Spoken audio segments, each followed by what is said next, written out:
Hello students, welcome to my YouTube channel Professor Ravindra Gaikwad as coaching classes Vashi.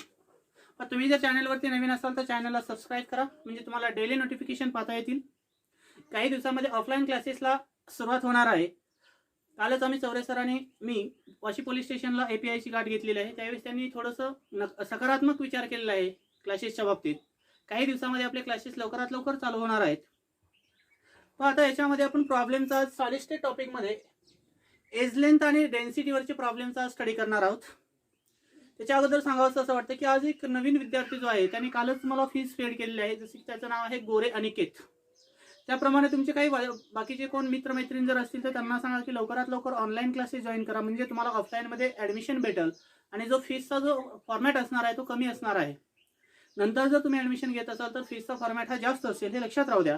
आपण class 12 मध्ये chemistry part 1 मध्ये solid state topic मध्ये lecture number 9 मध्ये आपण study करणार आहोत प्रॉब्लेमचा. प्रॉब्लेम तुम्हाला बोर्डवरती लिहून दिलेला आहे. When gold crystallises it forms face centred cubic unit cell. The unit cell edge length is 408 picometre. Calculate the density of gold and molar mass of gold is 197 gram per mole. म्हणजे इथं आपल्याला density calculate करायची. याच्यासाठी कुठलाही problem solve करत असताना आपण सुरुवातीला गिव्हन डाटा लिहित असतो. म्हणजे प्रॉब्लेम सॉल्व्ह करताना काय घेणार आपण? Given data. गिव्हन डेटा मध्ये काय दिलंय पहा, हे गोल्ड क्रिस्टलाइजेस म्हणजे गोल्ड मेटल दिलंय त्याचं क्रिस्टलायझेशन कन्सिडर केलेलं आहे. When gold crystallises it form FCC unit cell. म्हणजे कोणती युनिट सेल कन्सिडर केलेली आहे? For FCC face centred cubic unit cell. But we know that if you taking the face centered cubic unit cell the number of atom is 4. जर आपण FCC unit sale जर consider केले तर number of atoms हे 4 असतात आणि त्याच्यामधलं relation आपल्याला माहिती आहे R = A/√8. म्हणजे एज लेंथ आणि रेडियसचं रिलेशन जर आपण FCC मध्ये कम्पेअर केलं तर काय फॉर्म्युला एक्झिस्ट झाला होता? काल तुम्हाला टेबल दिला होता कालच्या लेक्चर मध्ये मी शेवटी. R = A/√8 आणि N काय असेल तुमचा 4 असेल. त्यानंतर The unit cell age length is 408 picometre. Edge length म्हणजे काय असतो? Small a. किती दिलेलं आहे? 408 पिकोमीटर. एज लेंथ जर तुम्हाला पिकोमीटर दिले असेल तर त्याचं कन्वर्जन आपल्याला सेंटीमीटर मध्ये करायचं. म्हणजे कसं लिहिणार? 408 × 10⁻⁻10 centimetre. If you convert the picometre into centimetre, ज्यावेळेस तुम्हाला पिकोमीटरचं कन्वर्जन सेंटीमीटर करायचं आहे त्यावेळेस तुम्हाला लक्षात राहू द्या की आलेल्या टर्मला 10⁻⁻10 ने जर आपण मल्टिप्लाय केलं तर त्यावेळेस त्याचं कन्वर्जन पिकोमीटरचं सेंटीमीटर मध्ये होतं. आपल्याला व्हॅल्यू कशामध्ये दिली? इनिशियल स्टेजला 400 पिकोमीटर आहे. पण आपल्याला इथं CGS सिस्टमचा यूज करायचा आहे. सेंटीमीटर मध्ये कन्वर्जन करायचं म्हणजे काय घेतलं मी? 408 × 10⁻⁻10 picometre. Then what is the density of gold. आणि काय कॅल्क्युलेट करायचं आपल्याला? Calculate the density of gold. की गोल्ड मेटलची डेन्सिटी आपल्याला कॅल्क्युलेट करायची. मग डेन्सिटीचा फॉर्म्युला माहिती आहे काय असतो आपल्याकडे? रो असतो. त्यानंतर तुम्हाला दिलाय मोलार मास. शेवटी दिलाय पहा, molar mass of gold is किती दिलाय? 197 ग्रॅम पर मोल. तर हा झाला तुमचा गिव्हन डाटा. की एक FCC युनिट सेल कन्सिडर केलेलं आहे. त्याच्यामध्ये नंबर ऑफ ॲटम्स 4 घेतलेले आहेत. R आणि A चं रिलेशन R = A/√8 घेतलेलं आहे. एज लेंथ ही तुम्हाला 408 पिकोमीटर दिले आहे. त्याचं कन्वर्जन आपण सेंटीमीटर मध्ये करत असताना 10⁻⁻10 ने मल्टिप्लाय केलेलं आहे. त्यावेळेस आपल्याला दिलेल्या गोल्ड मेटलची डेन्सिटी डिटरमाइन करायची. त्यावेळेस त्या गोल्ड मेटलचं मोलार मास आपल्याला दिलंय की ते 197 gram per mole. Then what is the formula of rho. मग रोचा फॉर्म्युला काय असेल? Then rho is equal to capital N × small n upon A³ × NA. हा कशाचा फॉर्म्युला आहे तुमचा? रोचा फॉर्म्युला आहे. मग याच्यामध्ये व्हॅल्यू टाकून बघा.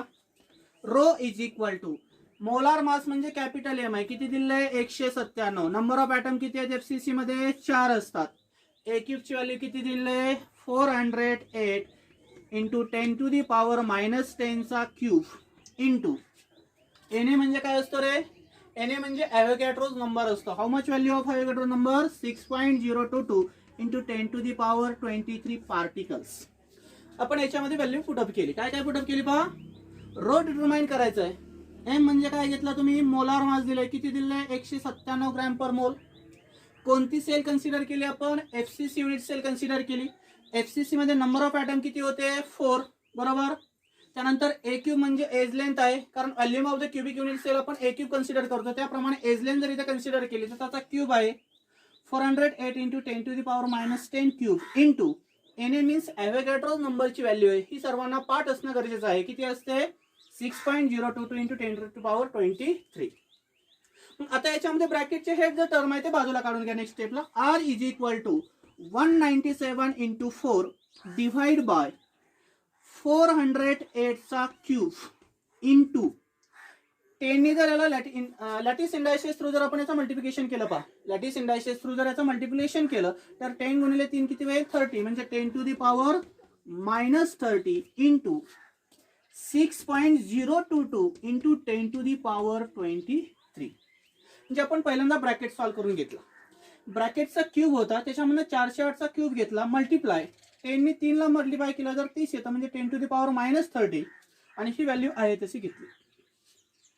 आता इथं पॉवर -30 आहे आणि इकडे -23 आहे, +23 आहे. वजा अधिक काय होईल, वजा होईल, मोठ्या संख्येत चिन्ह येईल, मग 30 मधनं 23 वजा केले तर किती होईल 7 होईल. म्हणजे नेक्स्ट स्टेपला काय येईल पहा, rho is equal to 197 into 4 divide by काय शिल्लक राहिला 4 चा क्यूब इंटू 6.022 इंटू 10⁻⁻30 मधनं 10⁻+23 जर मायनस केलं तर 10⁻⁻7 येतं पहा. मोठ्या संख्येचं चिन्ह द्यायचं. मोठी संख्या कोणती आहे मायनस आहे, म्हणजे मायनस संख्येचं चिन्ह दिलं आपण. मग आता नेक्स्ट स्टेपला काय होतं पहा, खाली जे मायनस मध्ये 10.7 आहे ते वरती गेल्यानंतर प्लस होतं, म्हणजे काय होईल पहा, rho is equal to 197 multiplied by 4 to give 408 चा क्यूब इंटू 6.022 वरती गेल्यानंतर होईल 10⁻+7. म्हणजे खाली जी 10⁻⁻7 होते ती वरच्या साईडला गेली तर काय होते +7 होईल. म्हणजे काय आन्सर आला नेक्स्ट स्टेपला 197 इंटू 4 इंटू 10⁻+7 डिवाइड बाय 408 चा क्यूब इंटू 6.022. मग आता याचं आपल्याला लॉग टेबलच्या आधारे सॉल्व्ह करून घ्यायचं पहा. याचा लॉग दोन्ही लॉगची बेरीज करायची, नंतर याचा लॉग घ्यायचा, याचा क्यूब घेऊन या लॉगचं मल्टिप्लिकेशन करायचं, नंतर याचा लॉग आणि याचा लॉगची बेरीज करायची आणि आलेल्या दोन्ही लॉगची काय करायची तुम्ही वजाबाकी करायची. आता फर्स्टली आपण लॉग घेऊन पहा. समजा तुम्हाला 197चा लॉग काढायचा. 197 मध्ये किती इंटिजर दिसतात तुम्हाला 3, बरोबर. म्हणजे याची कॅरेक्टरिस्टिक जर पाहिली तर 3 वजा 1 केलं तर किती येईल 2 येईल. म्हणजे याची कॅरेक्टरिस्टिक असेल तुमची 2. याचा लॉग चेक करत असताना पहा 19चा 7 मध्ये लॉग बघायचा. 19चा 7 मध्ये तो येतो साधारण 29.45. तुम्ही लॉग टेबल चेक करू शकता बघत असताना व्हिडिओ 29.45 आहे. नंतर आता 4चा आपल्याला लॉग घ्यायचा आहे. 4 आहे म्हणजे 1 डिजिट, 1 वजा 1 केलं तर किती येईल 0, प्लस आहे म्हणून वजाबाकी करायची. 40चा 0 मध्ये लॉग बघायचा. 40चा 0 मध्ये लॉग येतो पहा साधारण तुम्ही पाहिला तर 6021 येतो. याचा लॉग कसा बघितलं सांगितलं. 197 ची कॅरेक्टरिस्टिक आली 2, कारण 3 वजा 1 केलं तर कॅरेक्टरिस्टिक किती येते 2 येते. मग त्याचा लॉग बघत असताना 19चा 7 मध्ये लॉग बघायचा. किती आला 29.45. मल्टिप्लिकेशन आहे म्हणून वजाबाकी करायची. नंतर 4चा लॉग बघायचा. 4 हा एकच इंटिजर आहे, 1 वजा 1 केलं तर 0 येतं, म्हणजे 4 ची कॅरेक्टरिस्टिक 0 आहे. 40चा 0 मध्ये लॉग बघितलं असता 6021 येतो आणि दोघांचं मल्टिप्लिकेशन होतं म्हणून आपण त्याची वजाबाकी करणार. मग कशी करणार वजाबाकी, 5 मधनं 1 गेले 4, 4 मधनं 2 गेले 2, 9 0 9, 12 6 गेले 6, 4 1, 2 मधनं 1 गेले 1, म्हणजे किती आलं 1.69. आता याच्यामध्ये पहा, याच्यामध्ये जर आपण पाहिलं वजाबाकी करत असताना काय केलं 5 मधनं 1 गेला, किती राहिलं खाली शिल्लक तुमचे 4, बरोबर. आता इथं 4 मधनं 2 गेले, खाली राहिले 2, 9 मधनं 0 गेला, खाली राहिला 9, 12 6 गेले, खाली राहिले 6, 4 1, 2 मधनं 1 गेला, खाली किती राहिला 1, मोठ्या संख्येचं चिन्ह येईल, म्हणजे किती येईल 6924.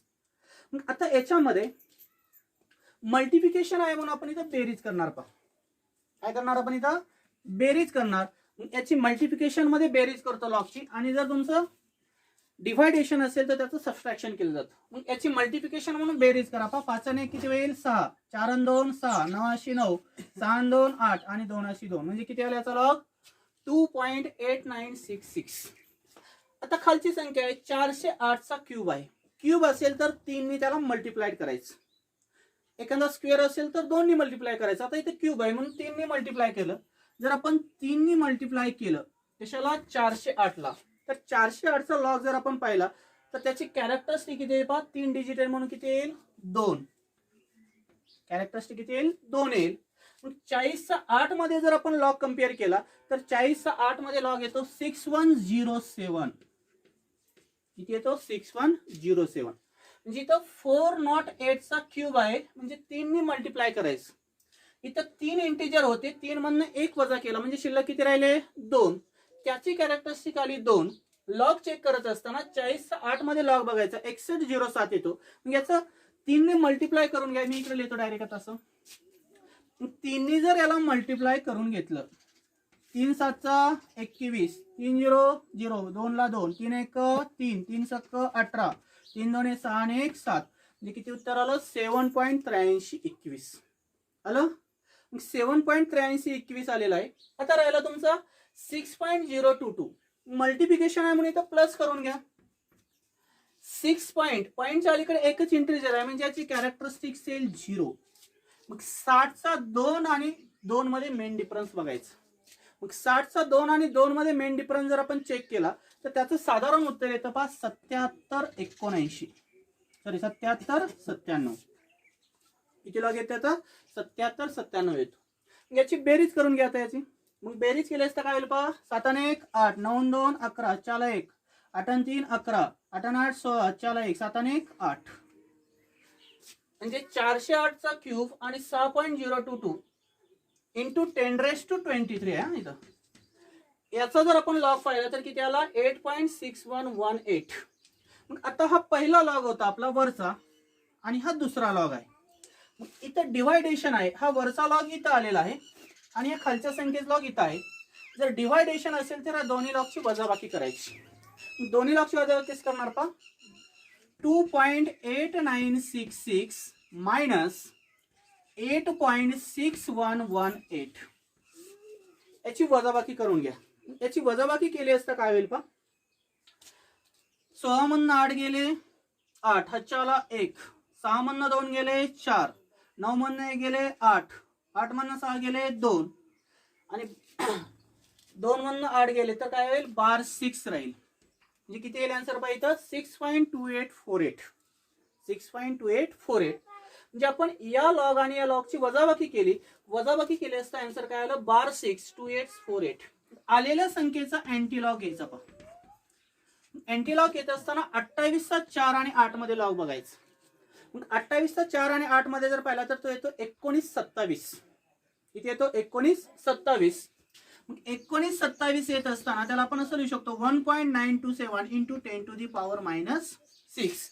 इथं रोजचं आन्सर जर आपण पाहिलं तर रोजचं आन्सर किती येईल पहा 1.927 इंटू 10⁻⁻6. 10⁻⁻6 इंटू इथलं किती राहिलं होतं +7 10⁻7. मग -6 आणि +7 वजा अधिक वजा म्हणजे इथे काय शिल्लक राहील 1.927 इंटू 10⁻+1. 10⁻ काय शिल्लक राहील +1. +1 आहे म्हणजे राईट हँड साईडला पॉईंट सर्कल म्हणजे काय येईल पहा 19.27 म्हणजे रो इज इक्वल टू काय आन्सर आलं 19.27 ग्रॅम पर सेंटीमीटर क्यूब. लक्षात. तर अशा प्रकारे आपण तो प्रॉब्लेम सॉल्व्ह करत असतो की सुरुवातीला तुम्हाला डेन्सिटी कॅल्क्युलेट करायची असेल तर तुम्हाला एज लेंथ माहित पाहिजे, आर आणि एचं रिलेशन माहित पाहिजे, त्याचं मोलार मास माहित पाहिजे आणि जर मल्टिप्लिकेशन असेल तर बेरीज करायची, क्यूब असेल तर 3 ने मल्टिप्लाय करायचं, नंतर डिवायडेशन मध्ये असेल तर त्याची वजाबाकी करायची आणि आलेल्या संख्येचा अँटीलॉग घेतल्यानंतर जेवढे इथे कॅरेक्टरिस्टिक्स आहे बार असेल तर -6 लिहायची, इथं फक्त बार नसेल तर +6 लिहिणार तुम्ही, पण इथं बार आहे म्हणजे -6 घेतलं म्हणजे ते आन्सर किती घेतलं आपण 1.927 इंटू 10⁻⁻6 आणि ऑलरेडी इथला 7 होता, 6 मधनं 7 वजा केला किती आला +1. एक पॉईंट आपण राईट हँड साईडला मूव्ह केला प्लस साईन असल्यामुळे म्हणजे उत्तर किती आलं 19.27 ग्रॅम पर सेंटीमीटर क्यूब्स. यालाच तुम्हाला किलोग्राम पर मीटर क्यूब मध्ये लिहायचं असेल तर कसं लिहिणार 19.27 इंटू 10⁻³ किलोग्राम पर मीटर क्यूब्स. तर अशा प्रकारे आपण हा डेन्सिटीचा फर्स्ट प्रॉब्लेम सॉल्व्ह केला. स्क्रीनशॉट काढून घ्यायचा.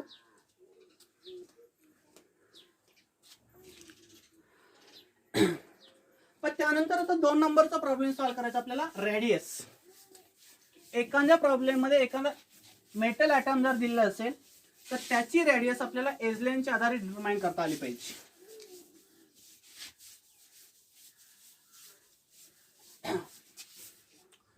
काय डिटरमाइन करता आली पाहिजे? रेडियस. समजा तुम्हाला दिलेला प्रॉब्लेम आहे, प्रॉब्लेम नंबर 2 असेल समजा, कॉपर मेटल क्रिस्टलायझेस. कोणता मेटल घेतलेला आपण?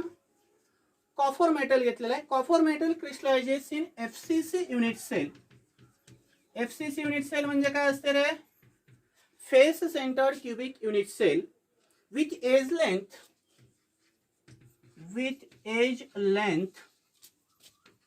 त्याची एज लेंथ तुम्हाला दिली असेल with edge length of 495 picometer. किती एज लेंथ दिली आहे तुम्हाला इथं? Of 495 picometre.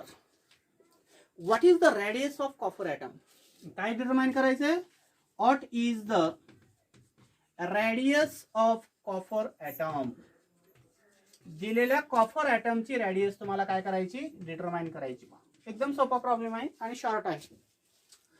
Copper crystallizes in FCC unit cell with edge length of 495 picometre. Then what is the radius of copper atom. की तुमचा एक कॉपर मेटल क्रिस्टलाइज झालेला दिसतो. FCC युनिट सेल फॉर्म मध्ये तो प्रेझेंट आहे, म्हणजे face centre cubic unit sale form मध्ये. त्याची एज लेंथ तुम्हाला दिलेली आहे. किती दिलेली आहे? 495 picometre. Then calculate the radius of given copper atom. आणि दिलेल्या कॉपर ॲटमची रेडियस आपल्याला काय करायची? डिटरमाइन करायची. काय करणार इथं प्रॉब्लेम सॉल्व्ह करताना? गिवन डेटा, ज्या तुम्हाला प्रॉब्लेम मध्ये व्हॅल्यू दिल्या त्या गिवन डेटा मध्ये लिहून काढायच्या. काय दिलेलं आहे पहा? In FCC unit cell. कोणती युनिट सेल दिली आहे तुम्हाला? FCC युनिट सेल दिले आहे. त्याच्यामध्ये नंबर ऑफ ॲटम किती असतात रे? FCC मध्ये 4 असतात. Then what is the relation between the FCC radius and edge length? काय रिलेशन असतं? R/√A असतो, बरोबर. R/√A आहे. त्याच्यामध्ये आपण व्हॅल्यू टाकून घेऊ. आता काय येईल? R = A ची व्हॅल्यू तुम्हाला दिलेली आहे. किती आहे? 495 पिकोमीटर. इथं आपल्याला कन्वर्ट करायची गरज नाही. R ची व्हॅल्यू जर तुम्हाला 450 पिकोमीटर दिली असेल तर काय डिटरमाइन करायची आहे? Radius of copper atom. Copper ॲटमची रेडियस डिटरमाइन करायची. काय फॉर्म्युला आहे? R = A/√A. मग A ची व्हॅल्यू तुम्हाला दिली आहे 495 divide by √8. But we know that. यालाच आपण असं लिहू शकतो 495 पिकोमीटर डिवाइड बाय 2/√2 असं लिहू शकतो, बरोबर. मग आता 2/√2 लिहायचं म्हणजे कसं लिहिणार पहा? √8 असतो म्हणजे √4 × 2 असतो पहा. आणि √4 चा जर रूट पाहिला तर 2/√2 येतो. नंतर 2 चा रूट आपल्याला घेता येत नाही, म्हणून याचं जर आपण फोड केली तर अशा प्रकारे आपल्याला आन्सर भेटते 2/√2. म्हणून मी इथे व्हॅल्यू घेतली. R = 495 divide bye 2/√2. आता याच्यामध्ये व्हॅल्यू टाकून बघा. R = 495 डिवाइड बाय 2 × मग तुम्हाला √2 चा लॉग माहित पाहिजे त्याचा आन्सर. मग √2 चा आन्सर असतो 1.414. काय असतं हे पाठच करायचं. 1.414 is the square root of 2. म्हणजे 2 चा स्क्वेअर रूट जर आपण पाहिला तर 1.414 येतो. तुम्ही लॉग टेबलच्या आधारे तो चेक करू शकता. नेक्स्ट स्टेपला काय येईल पहा? R = मग याचं साधं मल्टिप्लिकेशन करून घ्या. काय येईल? R = 495 डिवाइड बाय 2 4 चा काय येईल? 8. 2 1 चा 2, 2 4 चा 8 आणि 2 1 चा 2. म्हणजे काय आन्सर आलं इथं पहा? R = 495 divide bye 2.828. 2.828. मग आता याचं आपल्याला लॉगच्या सहाय्याने काय करायचं? कॅल्क्युलेशन करायचं. मग इथं डिवायडेशन आहे म्हणजे वजाबाकी करणार. वरती 3 संख्या आहेत म्हणजे याचा कॅरेक्टरिस्टिक जर पाहिली तर 2 येते पहा. 495 ची कॅरेक्टरिस्टिक किती येते? 2 येते. 49 चा 5 मध्ये लॉग बघितलं असता 6946 येतो. किती येतो तो? 6946. डिवायडेशन आहे म्हणून मायनस करायचं. 2 पॉइंट आहे म्हणजे पॉइंटच्या इकडे एकच संख्या आहे. 1 - 1 केलं तर 0 येईल. म्हणजे 28 चा 2 आणि 8 मध्ये लॉग बघायचं. 28 चा 2 आणि 8 मध्ये लॉग बघितलं असता 45 14 येतो का? इथे येतो 45 14, याची वजाबाकी करून घ्यायची. 6 मधनं 4 गेले 2, 4 मधनं 1 गेला 3, 9 मधनं 5 गेले 4, 6 मधनं 4 गेले 2 आणि 2 अशी 2, म्हणजे 24 32 हे त्याचं आन्सर आलं. बरोबर. मग आलेल्या संख्येचं आता अँटीलॉग काढून घ्यायचं म्हणजे तुम्हाला फायनल आन्सर भेटेल. इथे कॅरेक्टरिस्टिक किती आलेलं आहे, +2 आलेला आहे. मग 24चा 3 आणि 2 मध्ये अँटीलॉग बघायचं. 24चा 3 आणि 2 मध्ये जर पाहिला तर साधारण तो येतो पा 1751. यालाच आपण कसे लिहू शकतो, 1.751 इंटू 10⁻². जे दिलेल्या आर ची व्हॅल्यू जर आपण पाहिली तर काय येईल, आर इज इक्वल टू 1.751 10⁻². मग 10⁻² जर असेल तर राईट हँड साईडला आपण डेसिमल पॉईंट मूव्ह करू शकतो. मग राईट हँड साईडला जर डेसिमल पॉईंट मूव्ह केला तर काय येईल पहा, आर इज इक्वल टू 175.1 आणि रॅडियस ही कशामध्ये दिलेली आहे तुम्हाला, पिकोमीटर मध्ये, कारण ऑलरेडी तुमची एज लेंथ ही पिकोमीटर मध्ये आहे. म्हणजे आन्सर काय भेटेल तुमचं, R is equal to 175.1 picometer. तर अशा तऱ्हेने आपण रॅडियसचा एक प्रॉब्लेम सॉल्व्ह केलेला आहे. तर याच्या खालचे काही अदर प्रॉब्लेम जे आहेत ते तुम्हाला पीडीएफ नोट्समध्ये व्हॉट्सअप ग्रुपवरती सेंड केले जातील. तर आज आपण इथे थांबू. उद्याच्या लेक्चरमध्ये आपण काही राहिलेले प्रॉब्लेम्स घेणार आहोत. लक्षात. तर मला वाटतं की साधारण 25 तारखेच्या आसपास आपल्याला ऑफलाईन क्लासेस चालू करावे लागतील. बायोलॉजीचे क्लासेस चालू आहे सध्या, 8:30ला लेक्चर असतं सकाळी. त्यानंतर सेमी सायन्सचे 10वीचे क्लासेस कालपासून चालू झाले. संध्याकाळी 4चा टायमिंग असतो ऑफलाईन फॉर्ममध्ये. तुमचे कोण मित्रमैत्रिणी जर असतील तर त्यांना देखील सांगा. 11वीचे क्लासेस आपले 25 तारखेला स्टार्ट होणार आहेत. आणि 11वीच्या विद्यार्थ्यांसाठी एक महत्त्वाची सूचना आहे, तुमचे जर कोण जवळचे असतील तर 19 तारखेला एक सीईटीचे GR निघणार आहे. त्यावेळेस तुम्हाला तो सीईटीचा फॉर्म फिलअप करावा लागणार आहे. आणि फॉर्म फिलअप केल्यानंतर तुमची ऑफलाईन 100 मार्काची सीईटी होणार आहे. त्याच्यामध्ये जर मार्क भेटले तर तुम्हाला चांगल्या कॉलेजला ॲडमिशन भेटेल. आणि ज्या विद्यार्थ्याला आर्ट साईडला जायचं असेल तर सीईटी द्यायची सुद्धा गरज नाही. पण एखाद्या विद्यार्थ्याला जर चांगल्या ठिकाणी कॉमर्स किंवा सायन्सला ॲडमिशन घ्यायचं असेल तर त्यावेळेस तुम्हाला जे 19 तारखेला जे फॉर्म सुटणार आहे ते फॉर्म भरून तुम्हाला सीईटी देणं गरजेचं आहे. आणि साधारण ऑगस्टच्या सेकंड वीकमध्ये म्हणजे 15 ते 20 तारखेच्या दरम्यान ऑगस्टच्या तुमची ही एक्झाम होण्याची शक्यता आहे. आणि त्यानंतर ॲडमिशन प्रोसेस असू शकते. तर आज आपण थांबू इथं. थँक्यू.